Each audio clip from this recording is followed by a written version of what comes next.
మన ప్రభువును రక్షకుడైన క్రీస్తు యేసు శుభనామములో ఈ 34వ రోజు మండలకాల ధ్యానములోని శిలువ ధ్యానమునకు మీకు ఆహ్వానాన్ని తెలియజేస్తూ అడ్వెంట్ ఇవాంజలికల్ లూథరన్ సంఘ కాపురుల పక్షాన మరొకసారి మా శుభాలను మీకు ప్రకటిస్తూ ఉన్నాను.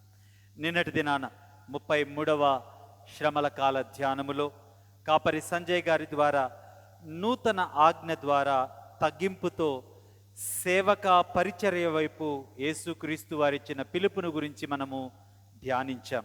ఈరోజు సిలువలో చెల్లించబడిన పాప పరిహారము ద్వారా యేసుక్రీస్తు ప్రభువారిని ధ్యానించటానికి ప్రయత్నం చేద్దాం.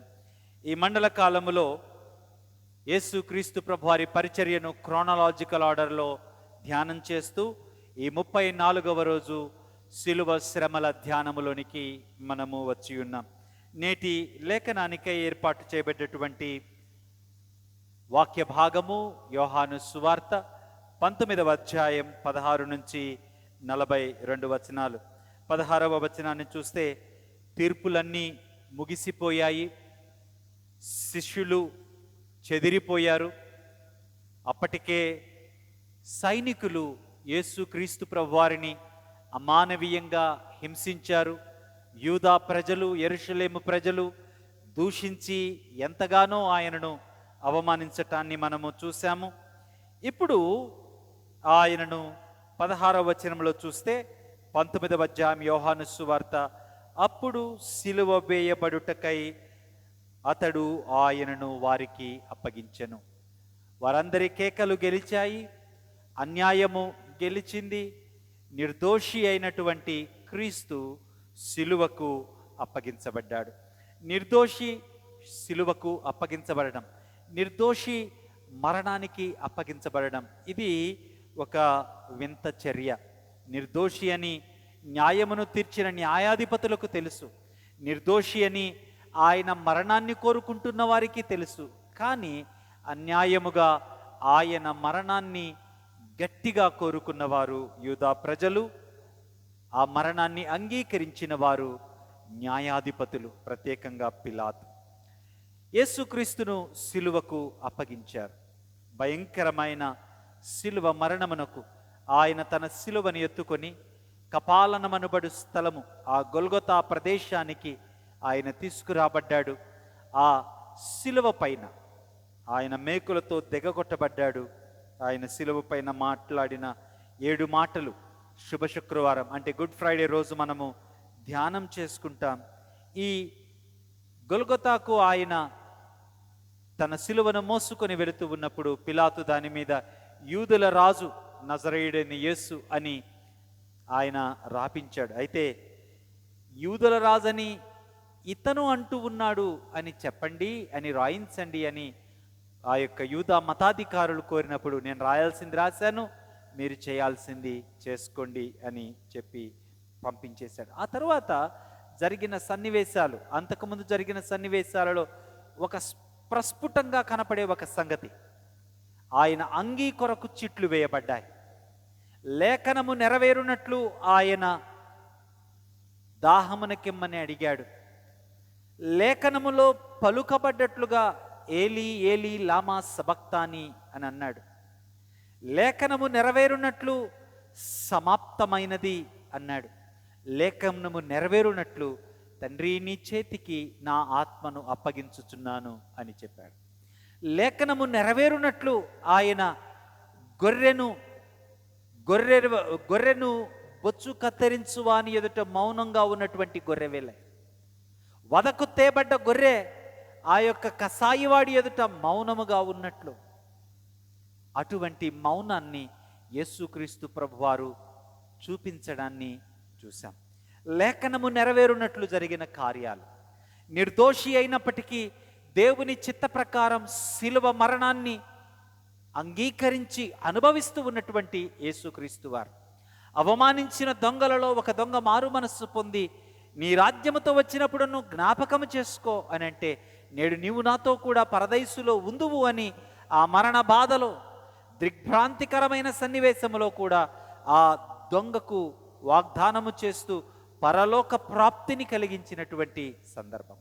ఇవన్నీ కూడా ఆయన అనుభవిస్తూ ఉన్నాడు. అయితే మనము గుర్తించవలసిన మరొక సంగతి, ఇంత నిర్దోషిగా ఈ బాధను అనుభవించరాని బాధను, భరించలేని బాధను, తండ్రి నుంచి వేరు చేయబడ్డటువంటి పరిస్థితిని మానవాళి పాపము యొక్క తన భుజస్కంధాల మీద మోస్తూ మానవాళి పాపమునకు రావలసిన అనంతమైన శిక్షను తాను అనుభవిస్తూ ఉన్నటువంటి ఆ భయంకరమైన వేళ ఆయన ఎటువంటి హృదయముతో ఉన్నాడో తెలియచేసే సంకీర్తనలు మనకు 22వ సంకీర్తన, 69వ సంకీర్తన. 22వ సంకీర్తనలో, 69వ సంకీర్తనలో కీర్తనాకారుడి యొక్క ఆవేదన ద్వారా యేసుక్రీస్తు యొక్క ఆవేదనను మనము చూడొచ్చు. మృగాలు 22వ సంకీర్తనలో అంటాడు, నా దేవా నా దేవా నన్నేల చెయ్యి విడిచితివి. పగలు నేను మొరపెట్టుచున్నాను, రాత్రి వేళ నేను మౌనంగా ఉండలేదు. నేను క్షీణించిపోయాను, నన్ను రక్షించు. నా ఆర్తధ్వనికి నీవు దూరంగా ఉన్నావేంటి? శ్రమ వచ్చింది, నాకు సహాయము చేయువారు లేరు. నా ఎముకలు ఎండిపోయాయి, చిల్ల పెంకువలే అయిపోయి నా దవడను అంటు పెట్టుకుపోతూ ఉంది. నాలుక ప్రేతల భూమిలో పడవేసిన వాని వలె ఉన్నాను. నా చుట్టూ కుక్కలు ఉన్నాయి. నా ఎముకలన్నీ లెక్కించగల స్థితిలో ఉన్న నా అంగీ కొరకు చీట్లు వేస్తూ ఉన్నారు. కుక్కల బలము నుండి, సింహపు నోట నుండి, గురుపోతుల కొమ్ముల నుండి నన్ను రక్షించి నాకు ఉత్తరమిమ్ము అని ప్రార్థన చేస్తూ ఉన్న కీర్తనకారుడు. 69వ సంకీర్తన చూస్తే 69వ సంకీర్తనలో, జలములు నా ప్రాణము మీద పొర్లుచున్నవి, నిలుక ఇయ్యని అగాధమైన దొంగ ఊబిలో నేను దిగిపోవచ్చున్నాను.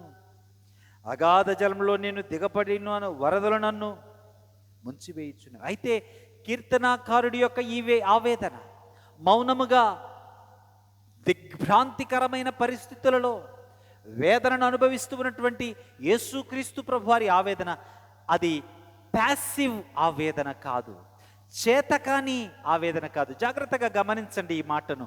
ఆయన ఆవేదన చేతకాని ఆవేదన కాదు. It's not a passive agony that Jesus was experiencing. It was an active agony. ఎలా చెప్పగలం? ఆయన తన ఇష్టముతో దేవుని చిత్తానికి పరిపూర్ణమైన విధేయత చూపుతూ, when all of his faculties were working together, he participated in the will of God.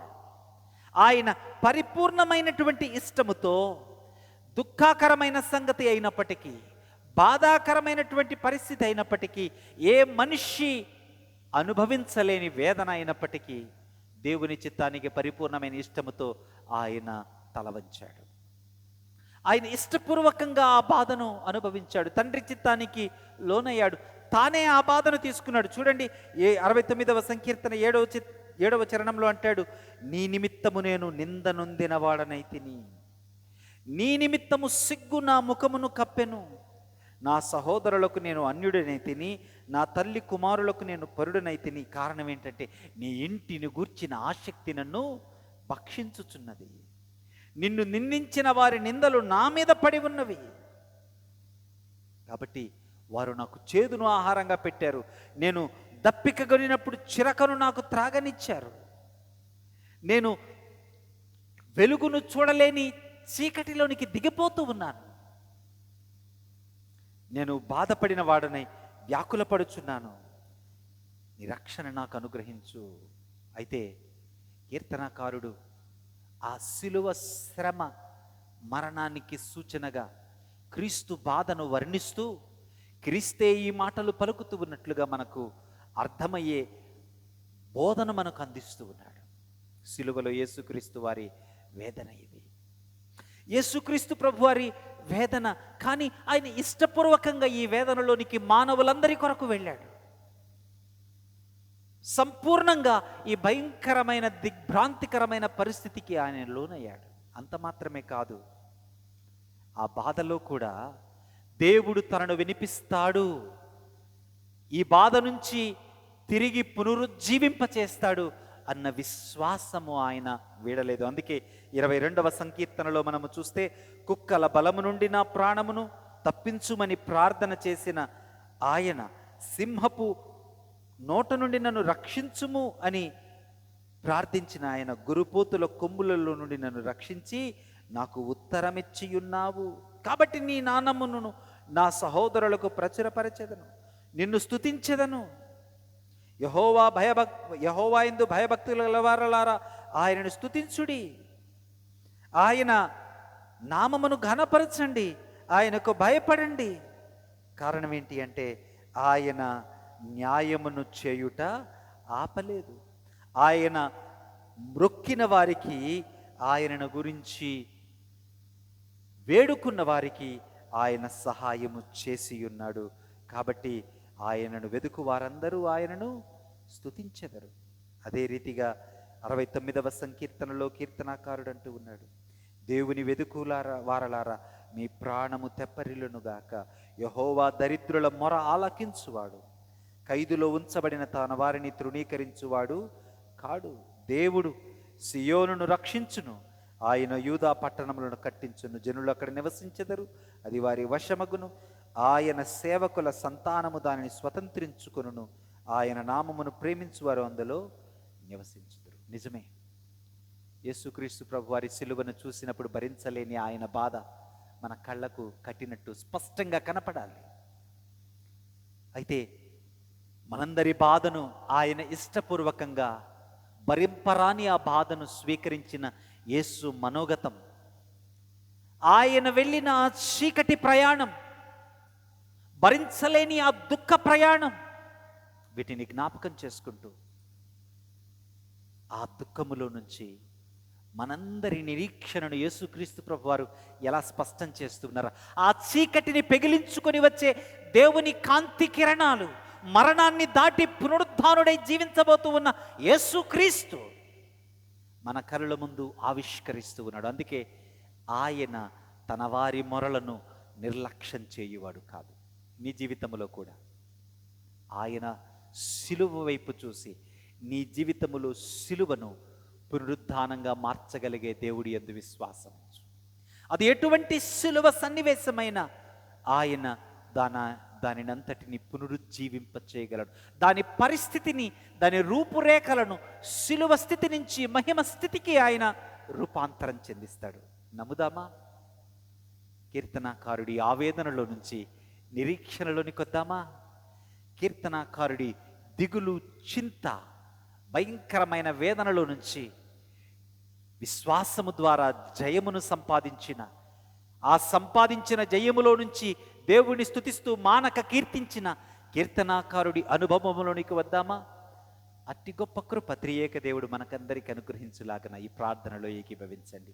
పరిశుద్ధుడా, ప్రేమ కలిగిన దేవా, మీ మహోన్నతమైన నామానికి వందనాలు. క్రీస్తు సిలువ మేము భరించవలసి ఉన్నది.